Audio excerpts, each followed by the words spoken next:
നമസ്കാരം. ഇന്ന് വ്യാഴാഴ്ച. വിഷ്ണു ഭഗവാന്റെ അനുഗ്രഹം നിങ്ങളിലേക്ക് ചൊരിയുന്ന ഒരു സുദിനം. ഒരു മനുഷ്യന്റെ ജീവിതം മാറുന്നത് അവൻ ക്ഷീണിച്ച ഒരു നിമിഷത്തിലാണ്. അവിടെ തന്നെയാണ് വിഷ്ണു ഭഗവാന്റെ കൃപ പ്രവേശിക്കുന്നത്. നമ്മൾ പലപ്പോഴും ചോദിക്കും, എൻ്റെ പ്രാർത്ഥനകൾ കേൾക്കുന്നില്ലല്ലോ നാരായണ എന്ന്. പക്ഷേ ഭഗവാൻ പറയുന്നത് ഒരു ഉത്തരം മാത്രം: നിന്റെ സമയമായിട്ടില്ല, പക്ഷെ നിന്നെ ഞാൻ കൈവിടില്ല.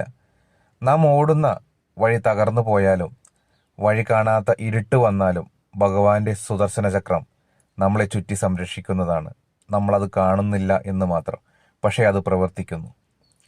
ജീവിതത്തിൽ എന്തു വന്നാലും നീ വഴിപാടായി കൊണ്ടുവരുന്ന ഒരു പ്രാർത്ഥന, ഒരു വിശ്വാസം, ഒരു കണ്ണുനീർ, അവയൊന്നും ഭഗവാന്റെ മുന്നിൽ ഒരിക്കലും നശിക്കുന്നില്ല.